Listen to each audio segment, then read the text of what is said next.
Sixth sign. According to an authentic narration, the noble messenger, upon whom be blessings and peace, said to Fatima, "You will be the first of my family to join me after my death." 6 months later, what he said took place. He also told Abu Dar, "You will be expelled from here, Medina, will live alone, and will die alone." All this came true 20 years later. Once, as he awakened in the house of Anas b. Malik's aunt, Haram, he smilingly said, "I saw my community waging war on the seas like kings sitting on thrones." Haram requested, "Pray that I too will be with them." He said, "You shall be." 40 years later, she accompanied her husband, Ubadah b. Samit, on the conquest of Cyprus. She died there, and her grave has ever since been visited by the believers. Thus, what the messenger, upon whom be peace, proved to be true. Also, according to an authentic narration, he declared, "From the tribe of Thaqif, a liar will claim prophethood, and a bloodthirsty tyrant will appear." With this, he gave tidings of the infamous Mukhtar, who claimed prophethood, and of the barbarous Hajjaj, who killed 100,000 people.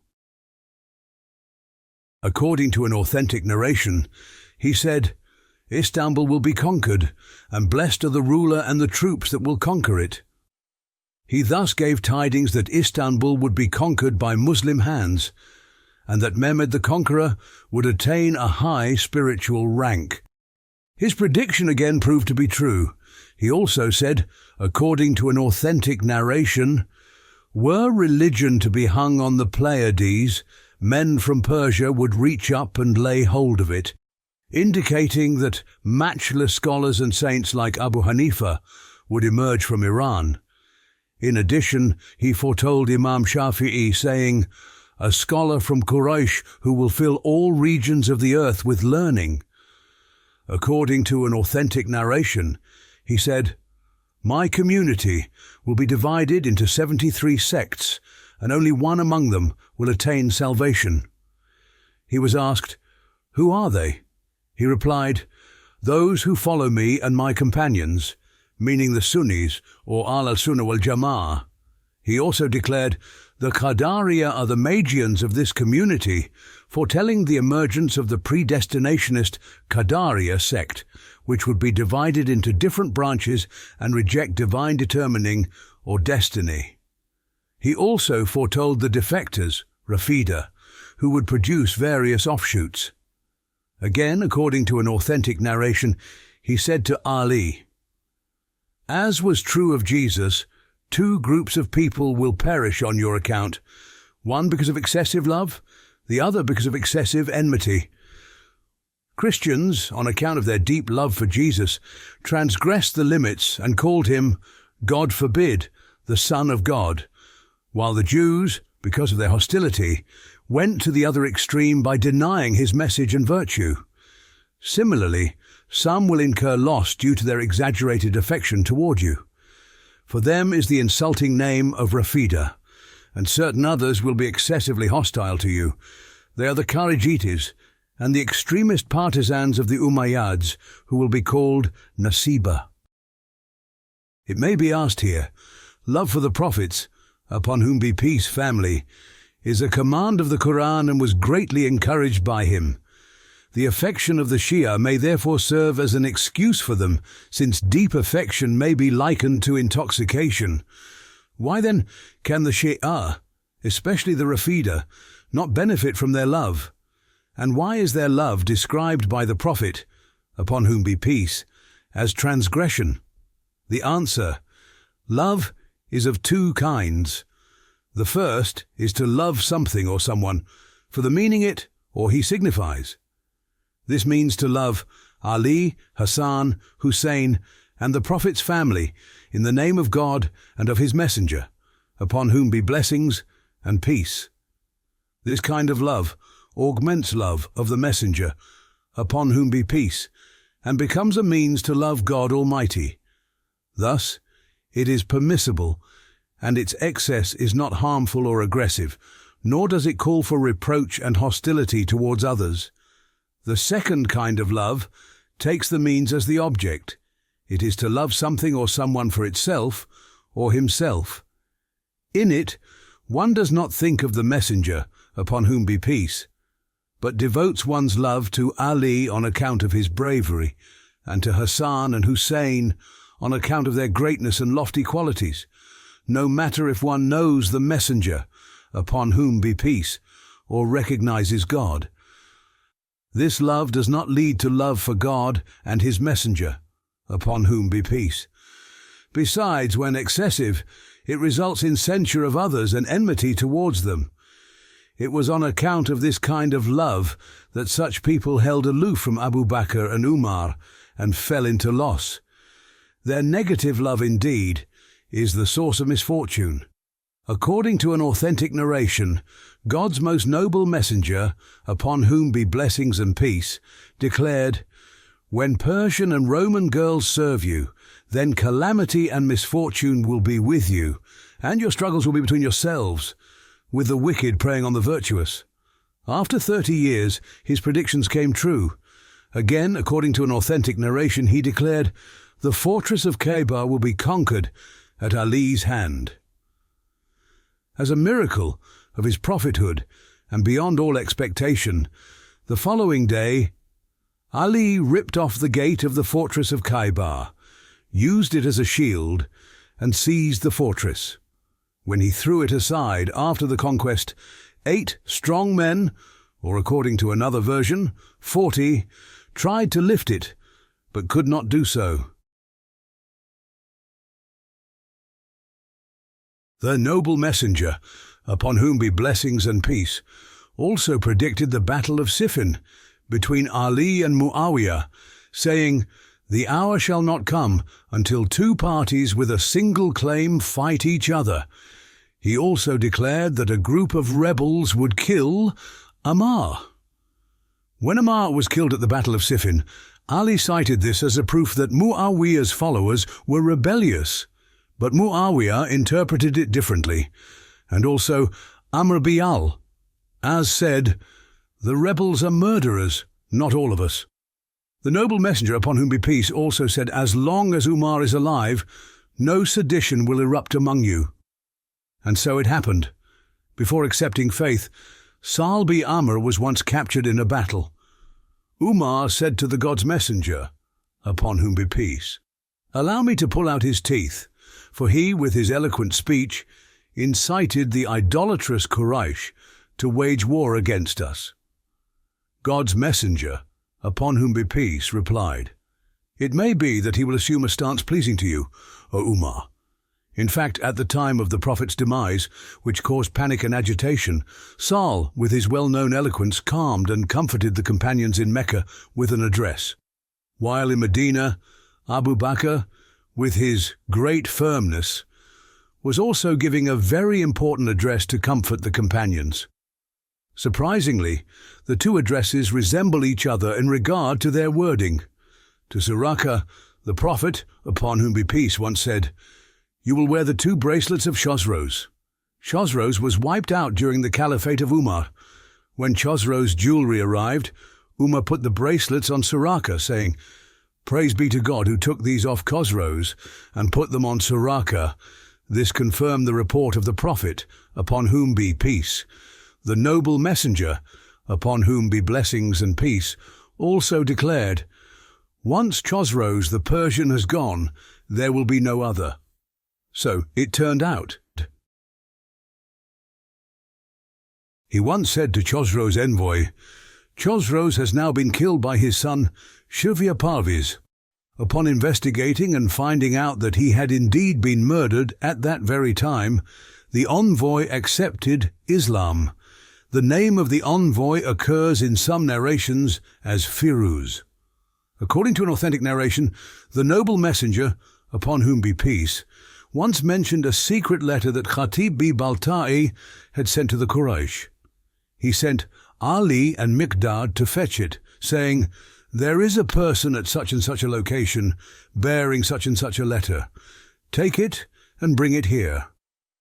They went and brought exactly the letter he had described from exactly the place. The Prophet, upon whom be peace, summoned Khatib and asked him why he had done it. Khatib apologized, and the Prophet, upon whom be peace, pardoned him. Again, according to an authentic narration concerning Utbah bi Abi Lahab, God's messenger, upon whom be peace, prayed, "May he be eaten by one of the dogs of God," predicting the terrible fate of Utbah. For while on his way to the Yemen, Utbah was devoured by a lion. Both the malediction and the prediction of the Prophet were thus confirmed.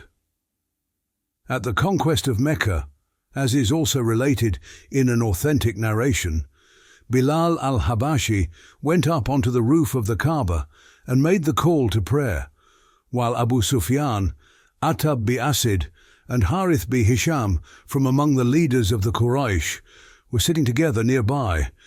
Atab said, "My father was fortunate enough not to witness this moment." Harith said contemptuously about Bilal, "Could Muhammad have not found someone other than this black crow to make the muezzin?" Abu Sufyan said to Uqba, "I am afraid to say anything, for he will come to know of whatever I say. Even if nothing else informs him, the rocks of this Batha, Mecca, will do so." Indeed, a little later, the noble messenger, upon whom be blessings and peace, encountered them and repeated to them their conversation, word for word.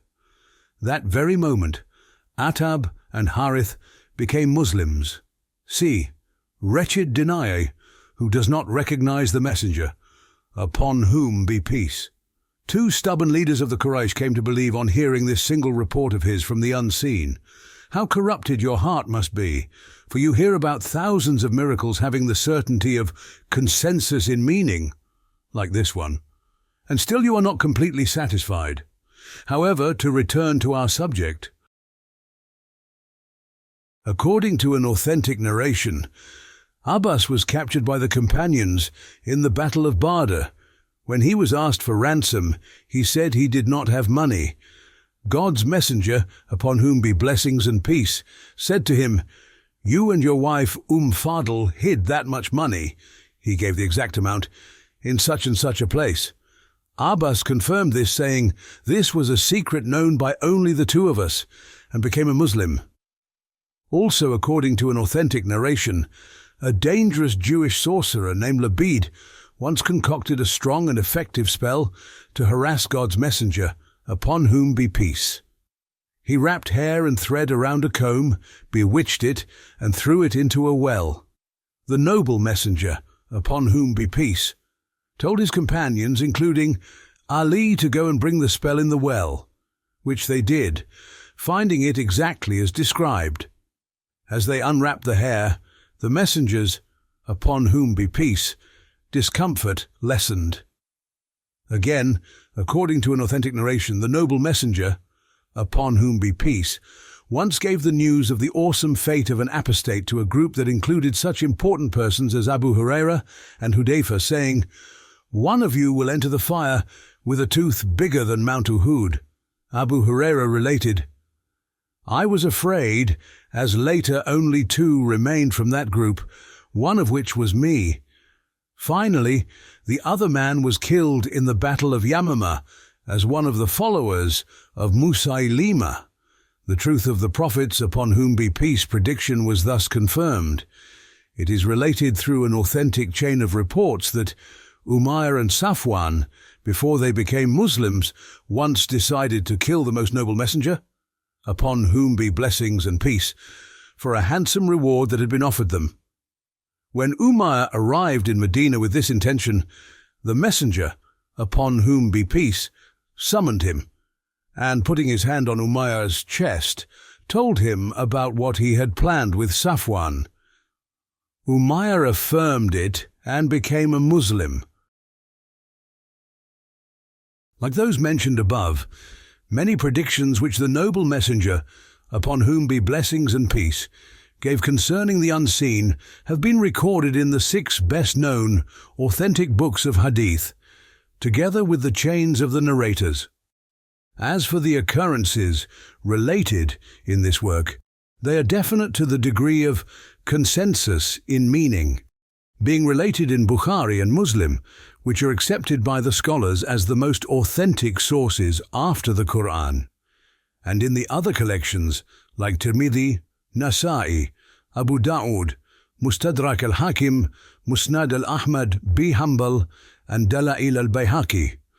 Now, unthinking Denai, do not shrug these off, saying, Muhammad the Arabian was clever, because the accurate predictions of Muhammad, upon whom be peace, concerning the unseen cannot be explained except in either of the following two ways. You will either suppose that this blessed person had such piercing vision and expansive genius, that he saw and knew the past and the future and all the world, beheld the East, the West, and the whole universe, and discovered what happened in the past and what will happen in the future. Such a quality is not to be found in a human being, but if it was to be, it would certainly be a wonder, a gift, bestowed on him by the Creator of the world, which would itself be the greatest of miracles. Or you will believe this blessed person to be an official and a student of one under, whose disposal and observation everything stands, under whose command are all ages and all the species and realms of beings in the cosmos, in whose great ledger is recorded everything, so that he may show and communicate them to his student whenever he wishes. Thus Muhammad the Arabian, upon whom be blessings and peace, instructs others as he himself is instructed by the Lord of pre-eternity. It is related in an authentic narration that when the Prophet, upon whom be peace, appointed Khalid bin al-Walid to fight against Uqaydir, the head of the Dumat al-Jandal, he informed Khalid that he would find Uqaydir on a wild ox hunt, and that he would be captured without resistance. Khalid captured Uqaydir in exactly this way. According to an authentic narration, when the Quraysh hung up on the wall of the Kaaba a leaf on which were written words against the Bani Hashim, the Prophet, upon whom be peace, said to them, "Worms have eaten the leaf, except the parts bearing the names of God." They examined the leaf to find it in the same condition as had been described. According to an authentic narration, the noble messenger, upon whom be blessings and peace, said, "There will be a big epidemic during the conquest of Jerusalem. When Jerusalem was conquered during the caliphate of Umar, a widespread epidemic caused in 3 days the death of about 70,000 people. Again, according to an authentic narration, the Prophet, upon whom be blessings and peace, predicted that Basra and Baghdad would come into existence, which at that time had not been founded, that the treasure of the world would enter Baghdad, and that the Turks and the people living on the shores of the Caspian Sea would do battle with the Arabs, and that the majority of them would later enter the fold of Islam, and that, among the Arabs, they would come to dominate them. He said, "The Persians, non-Arabs, will almost predominate among you, consuming your booty and smiting you." He also said, "The ruin of my community will be at the hands of the wicked ones from Quraysh," suggesting the disorder caused by the wicked leaders of the Umayyads, such as Walid and Yazid. He furthermore predicted that apostasy would take place in such areas as Yamama. During the famous Battle of Khandak, he declared, "From now on, I will make assaults on the Quraysh and their confederates, not they on me." This was also verified. According to an authentic narration, he said a few months prior to his death, "One of God's bondsmen has been given a choice, and he chose that which is with God." About Zayd bin Suhan, he said, "One of his limbs will precede him to paradise." In the Battle of Nihawand, one of his hands was martyred and in effect reached heaven first.